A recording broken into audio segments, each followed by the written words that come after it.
Hello everyone, welcome back to the channel.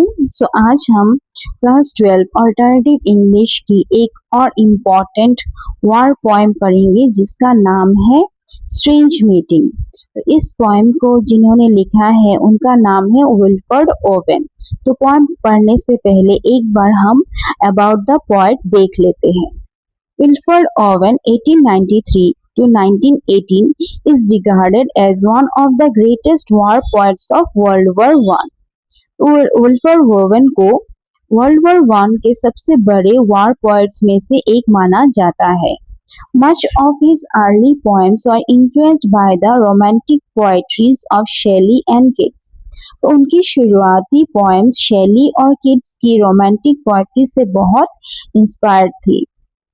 Siegfried Sezans, a contemporary poet of Wilfred Owen, encouraged him to apply his own experience as a soldier and helped him in developing his own unique style and voice as a war poet.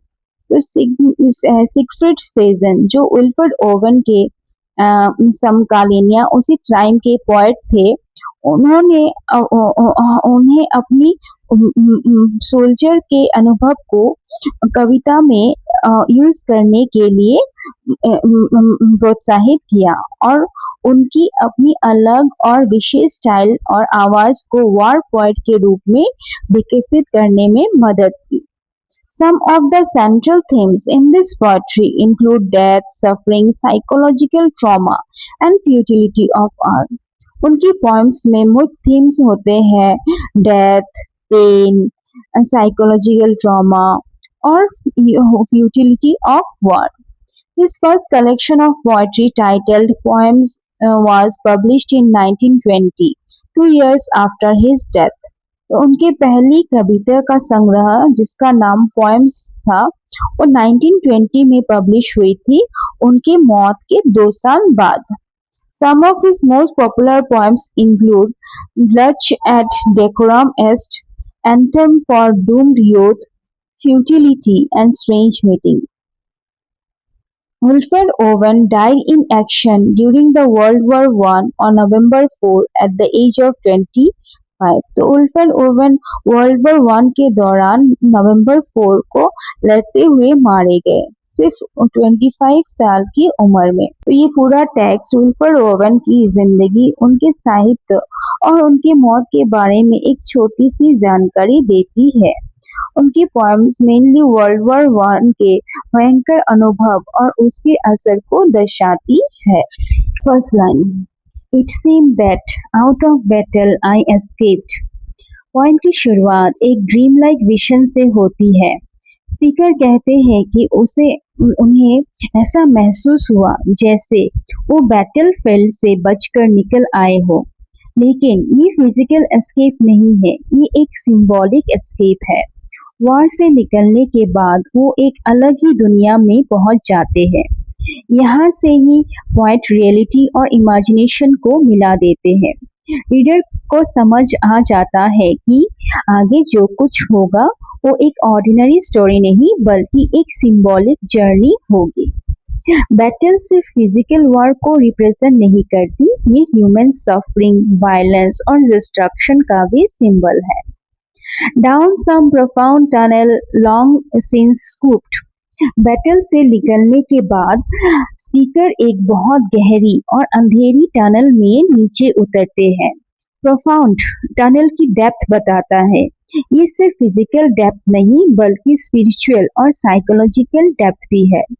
डल का मतलब सिर्फ dark नहीं है, ये silence, hopefulness और lifeless atmosphere को भी show करता है। टनल एक ट्रांजिशन का सिंबल है, लाइफ से डेथ की जर्नी। टनल को हेल का एंट्रेंस भी माना जा सकता है। ये अनकॉन्शियस माइंड और डेथ के बीच का रास्ता भी रिप्रेजेंट करता है। Through granites which titanic wars had groined. तो टनल ग्रेनाइट जैसे बहुत मजबूत पत्थरों के बीच बनी हुई है।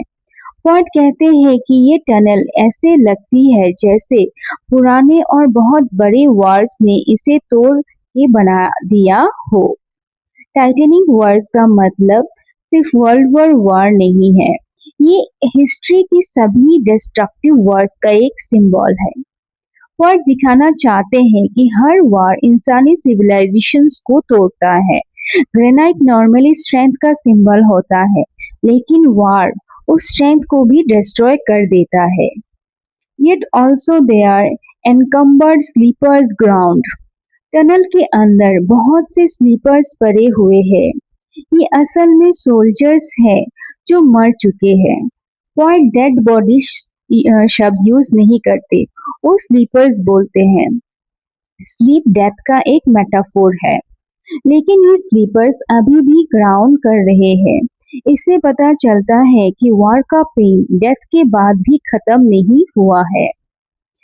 ओवेन यहाँ दिखाना चाहते हैं कि वॉर के वुंड्स सिर्फ बॉडी पर नहीं, सोल पर भी होते हैं।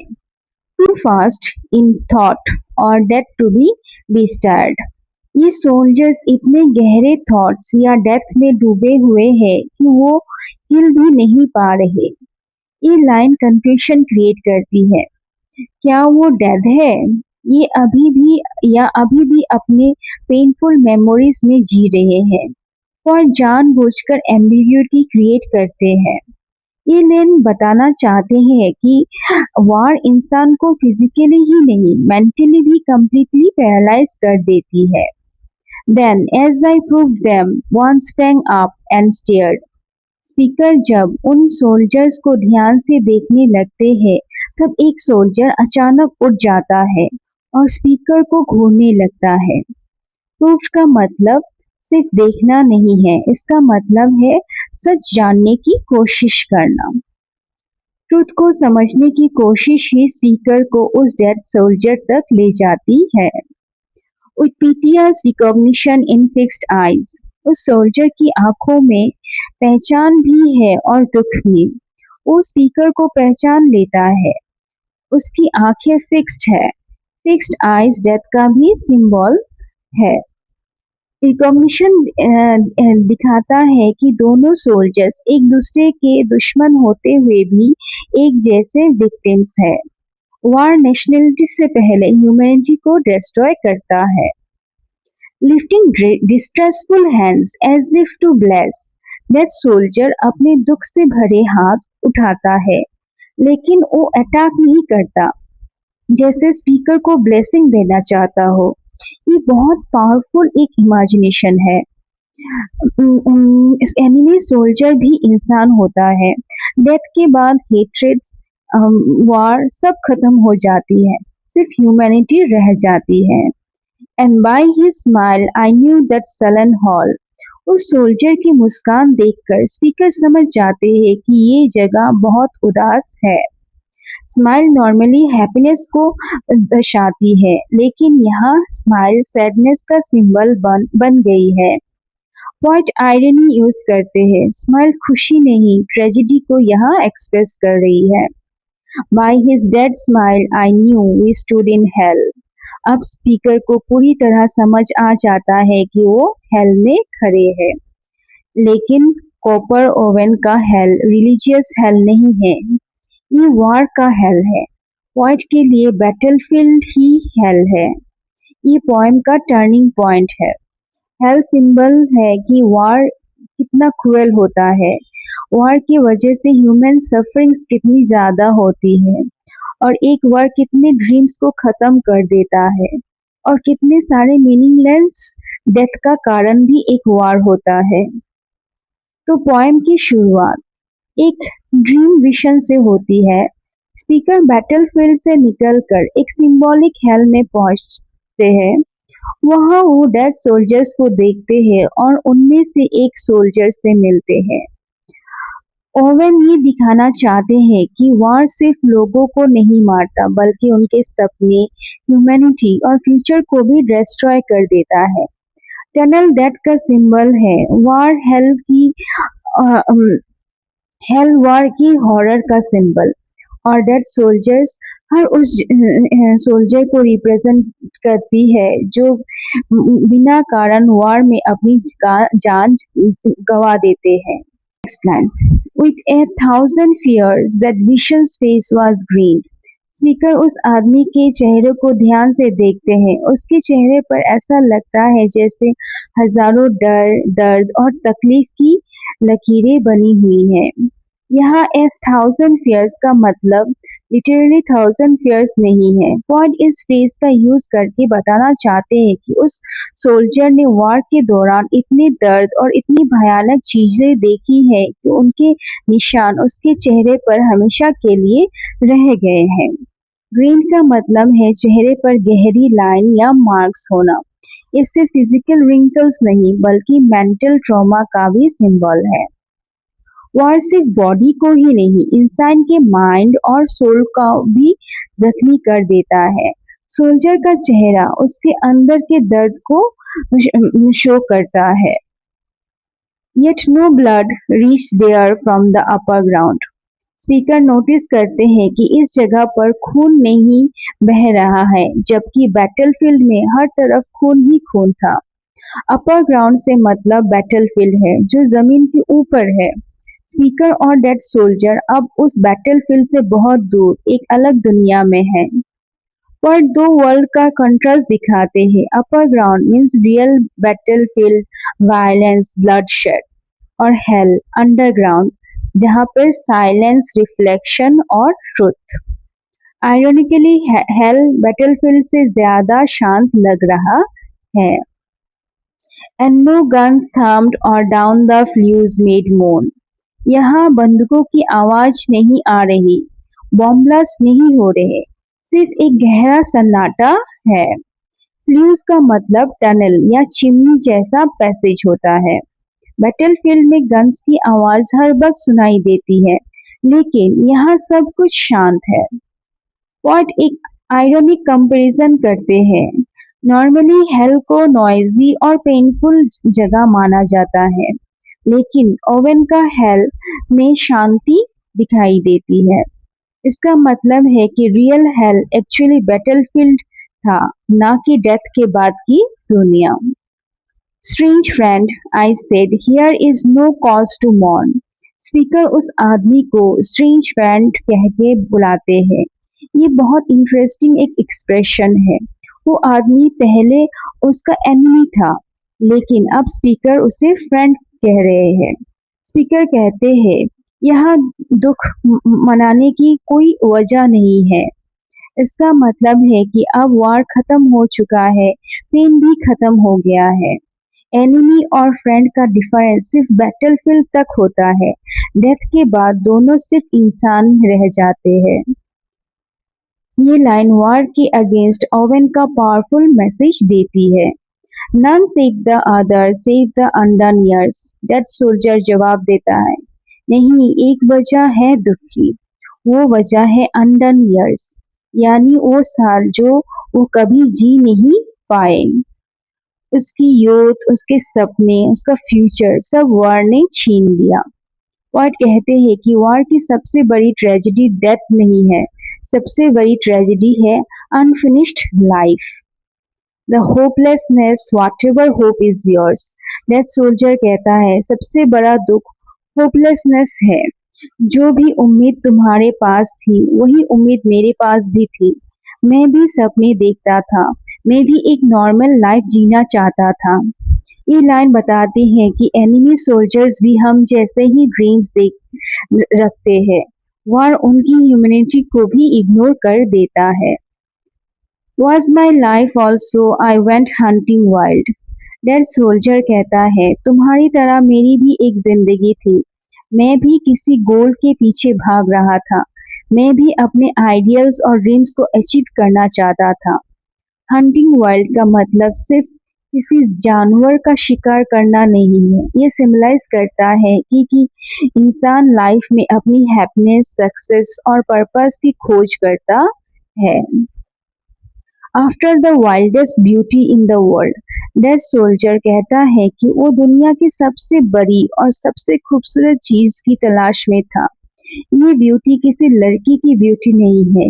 ये रिप्रेजेंट करती है ट्रूथ, पीस, लव, ह्यूमैनिटी और जस्टिस। वार ने उससे इन सब चीजों से हमेशा के लिए दूर कर दिया।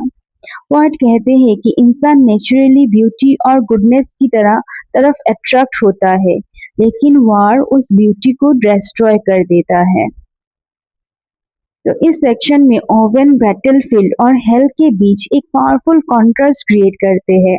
बैटलफील्ड में ब्लड, गन्स और वायलेंस है, जबकि हेल में साइलेंस और रिफ्लेक्शन है। डेड सोल्जर बताता है कि उसका सबसे बड़ा दुख मौत नहीं है, बल्कि अधूरी जिंदगी और टूट टूट गए सपने हैं। ओवेन का मैसेज बिल्कुल क्लियर है। वार किसी की जीत नहीं होती, वार दोनों तरफ के जवानों से उनकी यूथ, होप्स और फ्यूचर छीन लेती है। Next line, which lies not calm in eyes or braided hair। यह सोल्जर कहता है कि जिस ब्यूटी की वो तलाश कर रहा था, वो सिर्फ किसी की ब्यूटीफुल आईज या ब्रेडेड हेयर में नहीं होती। यहाँ पॉइंट फिजिकल ब्यूटी और इनर ब्यूटी का कंपैरिजन करते हैं। असली ब्यूटी सिर्फ बाहरी रूप, आउटर अपीयरेंस नहीं है। वो इंसान के कैरेक्टर, काइंडनेस, ट्रुथ, लव और ह्यूमैनिटी में होती है। पॉइंट का कहना है कि लोग अक्सर सिर्फ बाहरी सुंदरता को देखते हैं, लेकिन सच्ची सुंदरता उससे कहीं ज्यादा गहरी होती है। ये लाइन रोमांटिक पोएट्री की याद दिलाती है, जहाँ ब्यूटी को सिर्फ फिजिकल अपीयरेंस नहीं, बल्कि इनर गुडनेस का रूप में देखा जाता है। ओवन इस आइडिया को वार के कॉन्टेक्स्ट में यूज करते हैं और दिखाते हैं कि वार इंसानी वैल्यूज को डिस्ट्रॉय कर देता है, but mocks the steady running of the hour. Dead soldier कहता है कि सच्ची ब्यूटी टाइम से भी पावरफुल होती है। Mocks the steady running of the hour का मतलब है कि असली ब्यूटी समय के बीतने के का मजाक उड़ाती है या उससे हरा देती है। टाइम सब कुछ बदल देता है, चेहरा बुरा हो जाता है, शरीर कमजोर हो जाता है, लेकिन ट्रुथ, लव, काइंडनेस और ह्यूमैनिटी कभी पुरानी नहीं होती। और ये बताना चाहते हैं कि फिजिकल ब्यूटी टेम्पररी है, लेकिन स्पिरिचुअल ब्यूटी इटर्नल है। वार इसी इटर्नल ब्यूटी को भी डिस्ट्रॉय करने की कोशिश करता है। And if it grieves richer than here. Dead soldier कहता है कि अगर सच्ची ब्यूटी कभी दुख भी देती है, तो उस दुख का भी एक गहरा मीनिंग होता है, जैसे किसी अपने को खो देना या किसी की याद में रोना। ये दुख प्यार और इंसानी रिश्ते का हिस्सा होते हैं। लेकिन वार का दुख बिल्कुल अलग है। वार सिर्फ डिस्ट्रक्शन, हेट्रेड और मीनिंगलेस डेथ देता है। इसीलिए वो कहते हैं कि दुनिया का नेचुरल सोरो भी इस हेल के सोरो से ज्यादा मीनिंगफुल है। ये लाइन नेचुरल ह्यूमन इमोशंस और वार के आर्टिफिशियल सफरिंग के बीच का डिफरेंस दिखाती है। ओवन कहते हैं कि वार का दुख किसी भी तरह से नोवेल या ग्लोरियस नहीं है। For by my glee might many men have laughed। Dead soldier कहता है, अगर मैं जिंदा रहता तो मेरी खुशी, मेरी कविता और मेरी बातों से बहुत से लोग हंसते और खुश होते। यहाँ वो अपने खोए हुए फ्यूचर की बात कर रहा है। शायद वो एक पोएट, राइटर या अच्छा इंसान बन सकता था, जो सोसाइटी को खुशी और इंस्पिरेशन देता, लेकिन वार ने उसका फ्यूचर उससे छीन लिया। इस लाइन में विल्फर्ड ओवेन अपनी खुद की जिंदगी का भी रिफ्लेक्शन देते हैं। अगर वार ना होता तो वो और भी बहुत सी महान कविताएं लिख सकते थे। इसीलिए ये लाइन बहुत पर्सनल और इमोशनल बन जाती है। तो यहाँ तक पोएट ने डेड सोल्जर की बात को रखा कि रियल ब्यूटी से बाहरी रूप नहीं, बल्कि ट्रूथ, लव और ह्यूमैनिटी में होती है। ये ब्यूटी समय से भी ज्यादा पावरफुल है। अगर वो जिंदा रहते तो अपनी खुशी और अपनी क्रिएटिविटी से दुनिया को बेहतर बना सकते थे, लेकिन वार ने उनके सपने और उनका फ्यूचर हमेशा के लिए खत्म कर दिया।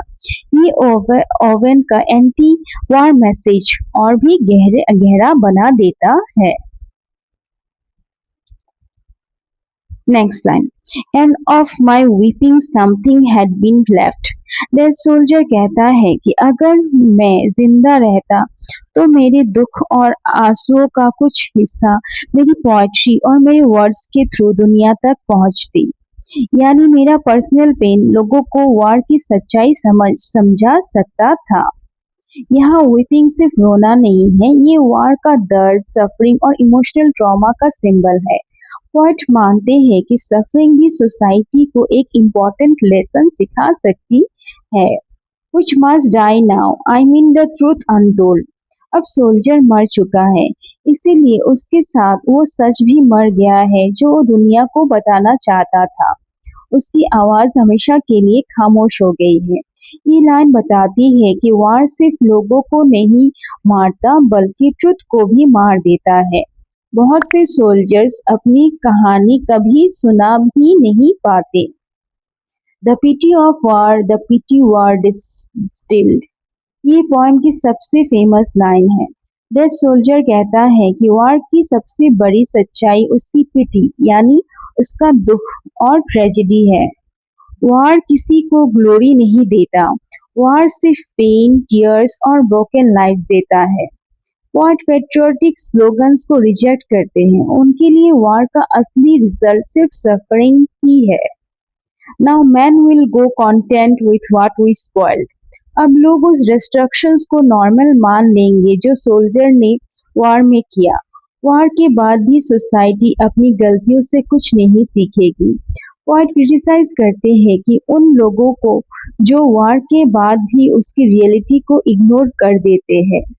और discontent boil bloody and be spilled, अगर लोग सेटिस्फाइड नहीं हुए तो फिर से गुस्सा, हेट्रेड और वायलेंस शुरू होगा, फिर खून बहेगा, फिर एक और वार होगा।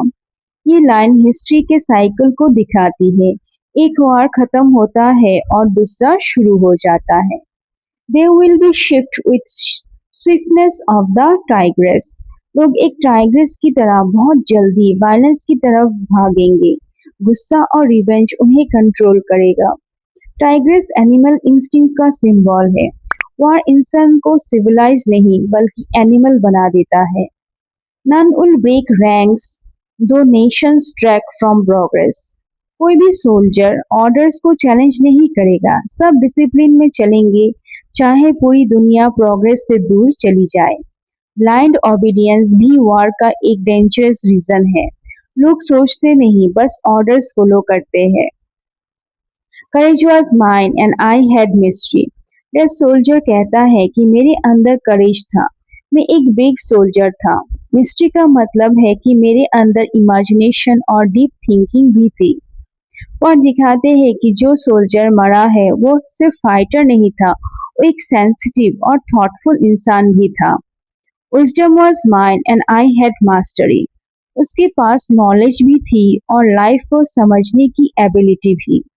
वो सोसाइटी के लिए बहुत कुछ कर सकता था।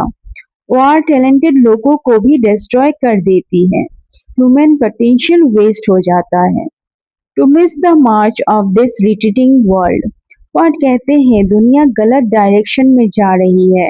प्रोग्रेस करने के बजाय ह्यूमैनिटी पीछे जा रही है। रिट्रीटिंग वर्ल्ड सिविलाइजेशन के मॉरल डिक्लाइन का सिंबल है।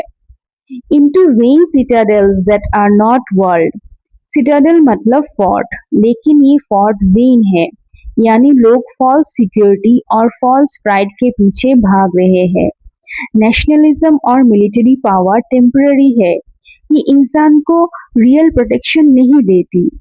Then when much blood had clogged their chariot wheels, what imagine करते हैं कि जब वॉर इतना ब्लड शेड कर दे, अगर मैं जिंदा रहता तो मैं ह्यूमैनिटी को सच और लव की पानी से साफ करता।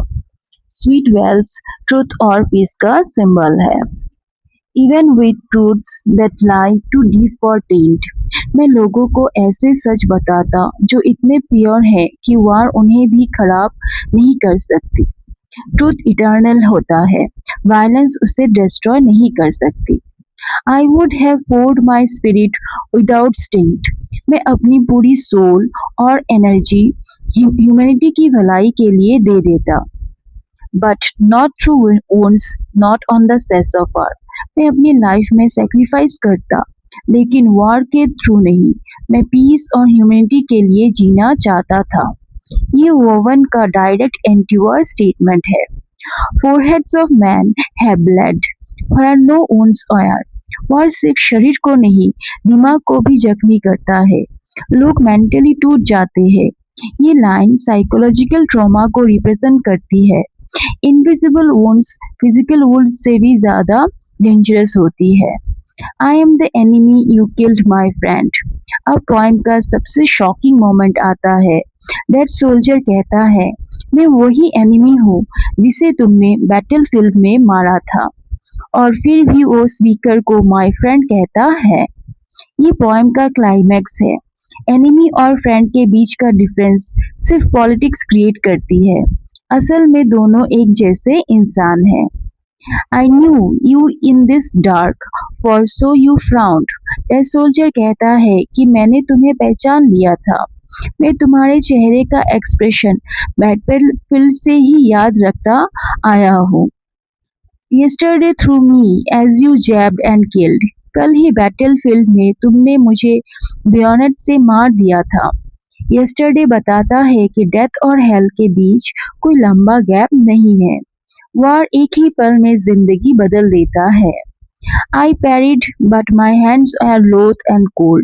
मैंने अपनी जान बचाने की कोशिश की, लेकिन मेरे हाथ ठंडे और कमजोर हो चुके थे। मैं फाइट नहीं कर सका। Let us sleep now. Poem का एंडिंग बहुत ही इमोशनल हो जाता है जब डेड सोल्जर कहता है, अब और लड़ाई नहीं, अब हमें चैन से सो जाना चाहिए। यहाँ स्लीप का मतलब इटर्नल रेस्ट है। पोएम का अंत पीस का मैसेज के साथ होता है। वॉर खत्म हो चुकी है, अब सिर्फ साइलेंस और रेस्ट ही बचा है। तो इस पोएम का क्लाइमैक्स और कंक्लूशन में ओवन दिखाते हैं कि वॉर का सबसे बड़ा नुकसान सिर्फ डेथ नहीं, बल्कि खो गए सपने, चुप हो गई सच्चाई और बर्बादी हुई ह्यूमैनिटी है। जब डेड सोल्जर कहता है, I am the enemy you killed my friend, तब पोएट ये पावरफुल मैसेज देते हैं कि बैटलफील्ड के दोनों तरफ ये सोल्जर्स एक जैसे इंसान होते हैं। दुश्मनी गवर्नमेंट और पॉलिटिक्स क्रिएट करती है, लेकिन डेथ के बाद सिर्फ शेयर्ड ह्यूमैनिटी ही बचती है। इसीलिए पोएम का अंतिम संदेश है कि war is futile because it destroys human lives, truth